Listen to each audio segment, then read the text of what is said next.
चलिए जी, आज हम देखते हैं अगर कोई करंट कैरिंग कंडक्टर है, अगर किसी वायर के अंदर या कंडक्टर के अंदर करंट फ्लो कर रहा है तो उसके अराउंड मैग्नेटिक फील्ड की डायरेक्शन क्या होगी। कल हमने इस चीज को डिस्कस कर लिया था कि कोई भी अगर कंडक्टर के अंदर करंट फ्लो कर रहा है तो उसके अराउंड एक मैग्नेटिक फील्ड बनेगी। अब देखिए, मैग्नेटिक फील्ड एक वेक्टर क्वांटिटी है। सबसे पहले तो आप ये बात नोट कर लेंगे,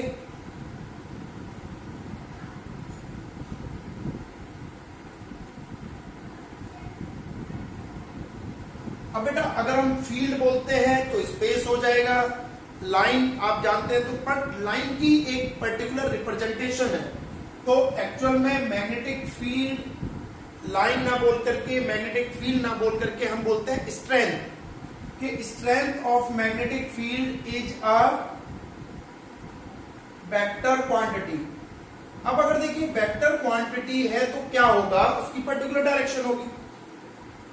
अब अगर कोई कंडक्टर में से करंट फ्लो कर रहा है, इसमें से करंट मान लो ऐसे ऊपर की तरफ जा रहा है, तो इसके अराउंड जो मैग्नेटिक फील्ड बनेगी, सबसे पहले आप नियम याद कर लीजिए कि किसी भी स्ट्रेट कंडक्टर के अराउंड जो मैग्नेटिक फील्ड बनेगी वो कैसी होगी, वो सर्कुलर होगी। लेकिन सर्कुलर में भी उसकी डायरेक्शन आपको पहचाननी आनी चाहिए। भाई सर्कुलर है तो अब देखो, अगर मैं ऐसे देखूं तो एंटी क्लॉकवाइज है या क्लॉकवाइज है, आपने इस तरीके से उसकी डायरेक्शन को आइडेंटिफाई करना है। तो पहले हम एक एक्टिविटी देख लेते हैं।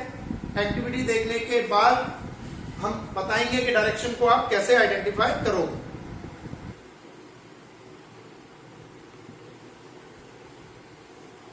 देखिए, हमने एक कार्डबोर्ड ले लिया, ये एक करंट कैरिंग वायर है, इसमें से करंट फ्लो कर रहा है।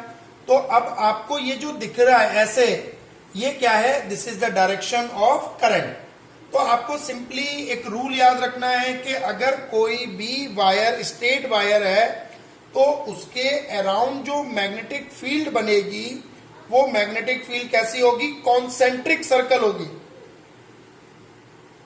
कॉन्सेंट्रिक सर्कल का क्या मतलब है कि देखो, आपको यहां कई सारे सर्कल नजर आ रहे हैं, तो ये कॉन्सेंट्रिक सर्कल यानी कि एक ही सेंटर, उसके पास आप बहुत सारे सर्कल्स को डिजाइन कर रहे हो। तो इसकी डायरेक्शन का पता कैसे चलेगा, इस डायरेक्शन के बारे में अब हम डिस्कस करेंगे। देखिए जी, अभी मैंने आपको एक एक्टिविटी दिखाई, उस एक्टिविटी में आपने क्या देखा कि एक करंट कैरिंग कंडक्टर है, उस करंट कैरिंग कंडक्टर के अराउंड एक मैग्नेटिक फील्ड बन रही है। अब आपको डायरेक्शन याद रखनी है कि वो डायरेक्शन कैसे होगी और क्या होगी। तो आपने क्या करना है कि अगर कोई करंट कैरिंग कंडक्टर है तो उसको आप अपने राइट हैंड में पकड़ लीजिए। क्लियर है? राइट हैंड में कैसे पकड़ना है कि your thumb is in the direction of current. अब करंट की डायरेक्शन आपको कैसे पता चलेगी, देखिए करंट की डायरेक्शन हमें कैसे पता चलती है। ये हमारी वायर, अगर हमने इसको पॉजिटिव टर्मिनल के साथ लगा दिया तो हमारा करंट यहां से चल रहा है, और ये मेरी एक वायर है, मान लो मैंने ये थिक वायर बनाई कि इसके अराउंड मुझे क्या निकालना है, एक मैग्नेटिक फील्ड की डायरेक्शन बतानी है। तो करंट मेरा कैसे जा रहा है, ऊपर की तरफ करंट जा रहा है। क्लियर? सर्किट पूरा कर देते हैं, ये हमने सर्किट पूरा कर दिया। तो इसके अराउंड जो आपने अब डायरेक्शंस को दिखाना है तो आपने इसको ऐसे पकड़ लेना, अंगूठा ऐसे जा रहा है, तो यहां पर आपने कोई भी एक पॉइंट मान लिया, ये एक पॉइंट मान लिया, इसके अराउंड कॉन्सेंट्रिक सर्कल बना दो। ये ऐसे करके आपने बहुत सारे कॉन्सेंट्रिक सर्कल बना दिए। अब देखिए, ये कॉन्सेंट्रिक सर्कल के अंदर आपको डायरेक्शन बनानी है कि ये डायरेक्शन क्लॉकवाइज होगी या एंटी क्लॉकवाइज होगी। तो आपने क्या करना है, आप हमेशा ऊपर से देख रहे हो, जैसे करंट जा रहा है यहां से, तो आप ऊपर की साइड से ऑब्जर्व कर रहे हो। अब करंट जा रहा है और आप नीचे की साइड से ऑब्जर्व कर रहे हो, दोनों अलग अलग बातें हैं। ऑब्जर्वेशन, करंट ऐसे नीचे से ऊपर की तरफ आ रहा है, टेबल पर ध्यान दें कि टेबल पर अगर हमने एक वायर लगा रखी है और टेबल के ऊपर से हम देख रहे हैं ऐसे, तो आपने हाथ को ऐसे रखते हुए इस तरीके से देखना है। और अगर ऐसे जा रहा हो, मतलब आप नीचे हैं, टेबल के नीचे से आप देख रहे हो कि भाई कैसे बनेगी, तो आपने ऐसे देखना है। अब आपको ये देखना है कि ये आपकी जो उंगलियां हैं ये कैसे घूम रही हैं। अगर मैं ऊपर से देख रहा हूं तो घड़ी से उल्टी घूम रही है, घड़ी ऐसे घूमती है, तो मेरी उंगलियां ऐसे घूम रही हैं, तो कैसे हो गई, एंटी क्लॉकवाइज। यहां पर आपने एंटी क्लॉकवाइज डायरेक्शन बना देनी है, यहां पर ये आप एरो लगा दोगे एंटी क्लॉकवाइज के, इस तरीके से। अब देखिए यही करंट इधर भी चलेगा, ऐसे ही आएगा। यहां पर भी एक थिक वायर मान लो मैंने लगा दी, ठीक है जी। क्योंकि डायरेक्शन अगर आपको नहीं समझ में आएगी और डायरेक्शन ड्रॉ करना नहीं आएगा तो प्रॉब्लम है। डायरेक्शन को ढंग से सीखिए कि आपको करना क्या है। ये भी मैंने एक थिक वायर ले ली, अब इस थिक वायर पे भी ऐसे ही कोई प्लेन काट लिया, उस प्लेन के अंदर मैंने एक पी पॉइंट ले लिया, तो कैसे बनेंगी, कॉन्सेंट्रिक बनेंगी, ऐसे बनेंगी। लेकिन यहां मैं क्या देख रहा हूं कि करंट की डायरेक्शन कैसे हो गई, नीचे की तरफ हो गई। अब करंट कैसे जा रहा है, ऐसे जा रहा है। तो अब अगर मैं उंगलियों को देखूं, ऐसे देखो उंगलियां कैसे घूम रही है, ठीक है जी। नीचे करके ऐसे पकड़ के उंगलियों को देखो कैसे घूम रही है, उंगलियां घूम रही हैं आपकी अब क्लॉकवाइज। तो क्लॉकवाइज डायरेक्शन आ गई यहां पे, ऐसे, ये आपकी क्लॉकवाइज डायरेक्शन हो गई। यहां आप क्लॉकवाइज बना दोगे और बनाओगे यहां पे ऐसे क्लॉकवाइज, इस तरीके से। तो आपको याद रखना है कि डायरेक्शन कैसे बनानी है, इसके लिए आप एक रूल याद कर लोगे। इसी रूल को दिया था मैक्सवेल ने, इसी को हम बोलते हैं राइट हैंड थंब रूल। तो देखिए जी, राइट हैंड थंब रूल क्या कहता है, आप सीधा सीधा याद करिए कि राइट हैंड थंब रूल ये कहता है कि अगर आपने किसी करंट कैरिंग वायर को पकड़ लिया, suppose you are grasping a current carrying wire, या होल्डिंग कह सकते हैं आप। Suppose you are holding a current carrying wire in such a way that your thumb is in the direction of current, then the turning of finger, ये जो उंगलियां मुड़ रही हैं, then the turning of finger shows the direction of magnetic field। तो इसको आप note कर लेंगे, राइट हैंड थंब रूल क्या कहता है, तो नोट करते हैं इसको। चलिए जी, रूल नोट कर लेंगे आप कि क्या कहता है मैक्सवेल। अब हम पढ़ेंगे कि किन किन फैक्टर्स के ऊपर ये डिपेंड कर रहा है। तो now we note it down, factors. चलिए जी, अब हम बात करेंगे कि किन किन फैक्टर पर स्ट्रेंथ डिपेंड करेगी। तो एक वायर है, इस वायर के अंदर कितना करंट पास हो रहा है, तो आपको याद रखना है कि स्ट्रेंथ ऑफ मैग्नेटिक फील्ड किस पर डिपेंड करेगी, आई पर डिपेंड करेगी। और कैसे डिपेंड करेगी, डायरेक्टली प्रोपोर्शनल होगी। तो आपको एक नियम याद रखना है, B is directly proportional to I. Proportionality का मतलब आप जानते हैं कि अगर हम करंट का अमाउंट बढ़ा दें यहां पे, तो जो स्ट्रेंथ है मैग्नेटिक फील्ड की, वो स्ट्रेंथ भी क्या हो जाएगी, वो स्ट्रेंथ भी आपकी बढ़ जाएगी। इस पॉइंट के अराउंड क्या बनेगा, कॉन्सेंट्रिक सर्कल्स बनते हैं। ये आपने कॉन्सेंट्रिक सर्कल्स बना दिए। अब देखिए, इस पॉइंट से इस सर्कल की डिस्टेंस आर है, इसकी डिस्टेंस कुछ और हो गई, इसकी डिस्टेंस बदल गई। तो हम ऐसे मान लेते हैं ये R1 है, ये R2 है, ये R3 है। तो obviously R3 is greater than R2 is greater than R1, सबसे कम R1 है। तो आपको अगर ये पूछा जाए कि किस पॉइंट पर मैग्नेटिक फील्ड की स्ट्रेंथ ज्यादा होगी, तो डिस्टेंस पर डिपेंड करेगी। कैसे डिपेंड करेगी, ये बात आपको याद करनी है। तो दूसरी बात आप याद करोगे, कैसे डिपेंड करेगी, इनवर्सली प्रोपोर्शनल होगी। कैसे डिपेंड करेगी, इनवर्सली प्रोपोर्शनल होगी। तो इन दो फैक्टर्स के ऊपर आपने इस बात को याद रखना है कि the strength of magnetic field is directly proportional to the current and inversely proportional to the distance from the wire, कि किस पॉइंट पर हम डिटरमाइन कर रहे हैं। That's clear. तो इन फैक्टर्स को आप याद रखोगे। चलिए जी, अब हम डिस्कस करेंगे magnetic field due to a current carrying circular wire. अगर कोई वायर स्ट्रेट ना लेकर के मैंने उसको सर्कुलर फॉर्म में घुमा दिया, जैसे अभी मैं ऐसे स्ट्रेट वायर ले रहा था, अब मैं इसको ना ऐसे सर्कुलर फॉर्म में घुमाता हूं, तो जब वायर को सर्कुलर फॉर्म में घुमाता हूं तो उसके अराउंड एक मैग्नेटिक फील्ड कैसे होगी, इस बात को आपको समझना है। देखिए, इसको मैं डेमोन्स्ट्रेशन देके समझा रहा हूं और बोर्ड पर भी समझा रहा हूं, फिर मैं आपको इसके रूप में इसको एक एक्टिविटी भी दिखाऊंगा। तो देखिए, समझिए पहले, ये मेरी एक टेबल है,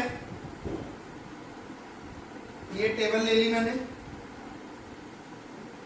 यहां पर मैंने 2 होल कर दिए और यहां एक वायर को मैंने ऐसे लगा दिया, ये सर्कुलर होगी वायर को ऐसे करके घुमा दिया। ये नीचे से वायर आ रही है, इसको मैंने पॉजिटिव टर्मिनल के साथ कनेक्ट कर दिया और इधर से जो वायर आ रही है ये नेगेटिव के साथ, और यहां पर स्विच को ऑन कर दिया। अब देखिए, ये ए और ये बी। अब ए में करंट ऊपर की तरफ जाएगा, यहां से ऐसे ऊपर की तरफ करंट जाएगा और यहां नीचे की तरफ करंट आएगा। क्लियर। अब इसको समझते हैं। चलिए ये देखिए, ये 2 ऐसे टेबल में 2 होल कर लिए, यहां पर मैंने एक वायर लगा दी ऐसे, एज्यूम करिए कि एक वायर लगी हुई है ऐसे,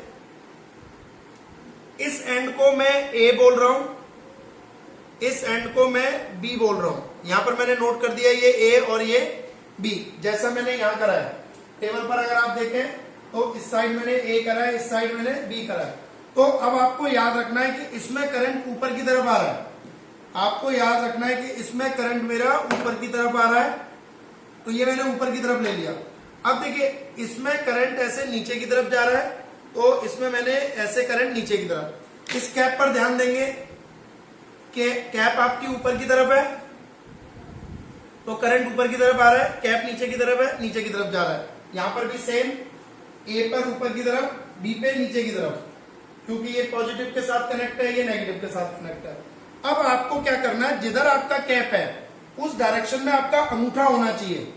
तो जिस डायरेक्शन में आपकी कैप है उस डायरेक्शन में आपका अंगूठा होना चाहिए, ये अंगूठा है। अब उंगलियां मुड़ कैसे रही हैं, आपको इन पर ध्यान देना है। यहां पर आपने कॉन्सेंट्रिक सर्कल बनाने हैं, यहां पर आपने कॉन्सेंट्रिक सर्कल बनाने हैं इस तरीके से। ऐसे भी आपने कॉन्सेंट्रिक सर्कल इधर ही बना लिए, इधर ऐसे कॉन्सेंट्रिक सर्कल बना देने हैं। ये देखिए, कॉन्सेंट्रिक सर्कल बन गए। अब आपको इन पे कॉन्सेंट्रिक पर मार्क करना है कि मार्क क्या होगा।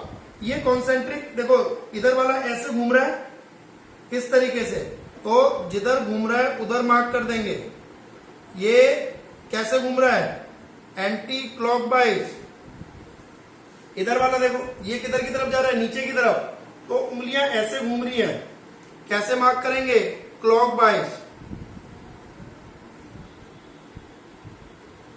क्लॉकवाइज। इसी चीज को मैं यहां पर दिखाता हूं। यहां पर भी आप क्या करिए, कॉन्सेंट्रिक सर्कल बना लीजिए। ये आपके कॉन्सेंट्रिक सर्कल बन गए। यहां पर भी कॉन्सेंट्रिक सर्कल बनाइए। कल हमने एक बात पढ़ी थी कि कभी भी 2 मैग्नेटिक फील्ड लाइन इंटरसेक्ट नहीं करती, यानी कि यहां एक न्यूट्रल पॉइंट आएगा, यहां कोई भी मैग्नेटिक फील्ड नहीं होगी। बात बिल्कुल क्लियरली समझ के चलिए। अब देखिए, ये करंट ऊपर की तरफ जा रहा है। जब करंट मैंने ऊपर की तरफ लिया, इधर देखिए, करंट जब ऊपर की तरफ लिया तो क्या डायरेक्शन थी मेरी, एंटी क्लॉकवाइज। गुड। तो यहां पर भी आप एंटी क्लॉकवाइज बनाएंगे, यहां पर आप एंटी क्लॉकवाइज बनाएंगे। अब देखिए, यहां पर देखिए, करंट ऐसे आया नीचे की तरफ गया तो यहां पर डायरेक्शन देखिए कैसे बनेंगी, क्लॉकवाइज। कैसे बनेंगी, क्लॉकवाइज। यहां पर एंटी क्लॉकवाइज, देखो ऐसे घूम रही है ना, ऐसे, तो ये हो गई एंटी क्लॉकवाइज। अब इस पर कैसे घूमेगी, क्लॉकवाइज। यहां देखो इस वाले पॉइंट पर दोनों लाइनें आपको ऐसे ऊपर जाती हुई नजर आ रही हैं, ये ऐसे घूम गई, ये ऐसे घूम गई। तो डायग्राम बनाना बिल्कुल क्लियरली आपको आना चाहिए कि बनेगा कैसे। इस डायग्राम में मेनली आपकी ये जो डायरेक्शन लगाते हो, इन्हीं का सबसे बड़ा रोल है। अब इसको एक एक्टिविटी के रूप में भी हम देखते हैं। चलिए देखिए एक्टिविटी। ये देखो यहां से करंट गया, ये कैसे घूम रही है, एंटी क्लॉकवाइज। गुड। यहां से करंट ऐसे आ रहा है, ये कैसे घूम रही है, क्लॉकवाइज। इनके बीच में एक लाइन कैसी है, न्यूट्रल है, जहां पर कोई भी मैग्नेटिक फील्ड नहीं होगी। तो इस चीज को आप ड्रॉ कर पाएंगे। तो कभी भी अगर सर्कुलर वायर हो और सर्कुलर वायर के अराउंड आपसे मैग्नेटिक फील्ड ड्रॉ करवाई जाए, तो आप इस तरीके से मैग्नेटिक फील्ड क्या करेंगे, ड्रॉ करेंगे। चलिए देखिए, अब हम बात करेंगे कि किन फैक्टर्स के ऊपर सर्कुलर वायर की मैग्नेटिक फील्ड स्ट्रेंथ डिपेंड करेगी। तो जैसा अभी हमने बताया कि इस वायर में कितना करंट प्रोड्यूस हो रहा है, तो करंट पर डिपेंड करेगी। क्लियर है। दूसरा किस पर डिपेंड करेगी कि आप उसको मीजर कहां कर रहे हो। जैसे अभी हमने ये एग्जांपल लिया था, यहां से करंट जा रहा है, तो इसमें करंट कितना जा रहा है, इस बात पर स्ट्रेंथ डिपेंड करेगी। दूसरा किस बात पर डिपेंड करेगी कि आप इसकी डिटर्मिनेशन कहां कर रहे हो, इस पॉइंट पर कर रहे हो या यहां पर कर रहे हो, और वो कैसे डिपेंड करेगी, इनवर्सली प्रोपोर्शनल होगी। एक और बात पर डिपेंड करती है जिसका आपने खास ध्यान रखना है। अगर इस वायर में मैं टर्न्स लगा दूं, ऐसे इस वायर को ऐसे लपेट के ले लूं, स्पाइरल फॉर्म में ले लूं अगर, तो आपका किस पर डिपेंड करेगी, नंबर ऑफ टर्न्स पर। और नंबर ऑफ टर्न्स पर कैसे होगी, डायरेक्टली प्रोपोर्शनल। तो स्ट्रेंथ 3 बातों पर डिपेंड करेगी। ये तीनों फैक्टर आप याद रखेंगे कि किन किन फैक्टर्स के ऊपर ये डिपेंड करेगी।